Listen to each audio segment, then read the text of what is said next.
దేవుని అతి పరిశుద్ధమైన నామమున మీ అందరికీ వందనాలు చెల్లిస్తున్నానండి.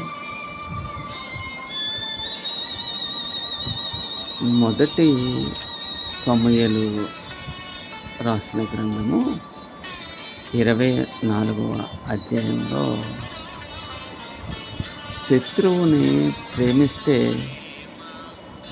శత్రువే తన పట్ల ఏ విధంగా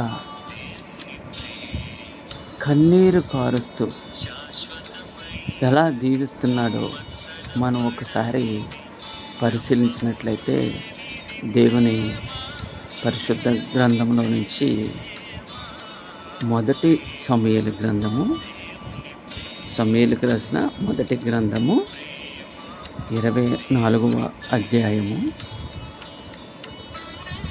16వ వచనము ఒకసారి మనం చూసినట్లయితే, సౌలు దావీదు మహారాజుని చంపాలని తరుముచూ ఉండగా సౌలు గుహలో అలసిపోయి నిద్రపోతుండగా తన చేతికి చిక్కనగానే దావీదు మహారాజు తన శత్రువైన సౌలుని చంపకుండా కేవలం వస్త్రపు చెంగును మాత్రమే కోసి తను ఏ విధంగా శత్రువుని ప్రేమిస్తున్నాను అనే దాన్ని శత్రువు ముందే రుజువుపరిచిన సంగతి 16వ వచనంలో మనం ఒకసారి చూస్తే, ఈయన పట్ల దావీదు మహారాజు పట్ల సౌలు ఏ విధంగా తను కన్నీరు విడుస్తూ ఏమని సాక్ష్యమిస్తున్నాడంటే, దావీదు ఈ మాటలు సౌలుతో మాట్లాడి చాలింపగా సౌలు ఈ విధంగా అంటూ ఉన్నాడు దావీదుతో, దావీదా నాయనా, ఈ పలుకు నీదేనా అని బిగ్గరగా ఏడ్చి దావీదుతో ఇట్లా, నేను యెహోవా నన్ను నీ చేతికి అప్పగింపగా నన్ను చంపక విడిచినందుకు ఈ దినమున నీవు నా అపకారమునకు ఉపకారము చేసిన వాడవై నా ఎడల నీకున్న ఉపకార బుద్ధిని వెల్లడి చేసితివి గనుక నీవు నాకంటే నీతిపరుడు. చూడండి, శత్రువు ఏ విధంగా సాక్ష్యం ఇస్తున్నాడు. నిజంగా ఈ లోకంలో ఎవరైనా ఒప్పుకుంటారండి? ఇక్కడ సౌలు దావీదుని అంటూ ఉన్నాడు, నీవు నాకంటే నీతిపరుడవు. ఒకనికి తన శత్రువు దొరికిన ఎడల మేలు చేసి పంపివేయనా? అంటే శత్రువు తన చేతికి చిక్కితే ఎవరైనా మేలు చేసి తన్ని పంపిస్తారా అని సౌలు దావీదుతో అంటూ ఉన్నాడు.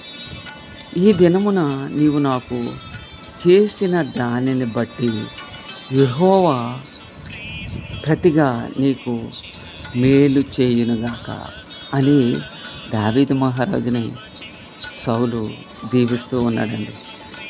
అలాగే 20వ వచనం చూసినట్లయితే, దావీదుని నిశ్చయముగా నీవు రాజ నగుదువనియు ఇశ్రాయేలీయుల రాజ్యము నీకు స్థిరపరచబడుననియు నాకు తెలియను. ఈ విధంగా శత్రువు దావీదు పట్ల ఎంత సాక్ష్యం ఇస్తున్నాడంటే, దావీదు మహారాజు దేవునికి భయపడి ఎంతగా ఓర్చుకున్నాడండి. ఓర్చుకుని తన సాక్ష్యాన్ని నిలబెట్టుకున్నాడు. అందుకే యెహోవా దేవుడు కూడా దావీదు నా హృదయానుసారుడు అని సాక్ష్యం ఇస్తూ ఉన్నాడు కదా. ఈ లోకంలో ఎవరైనా ఇటువంటి సాక్ష్యం పొందగలరా? అసాధ్యమే కదా. దేవుడు ఈ వాక్యమును దీవించునుగాక. ఆమేన్.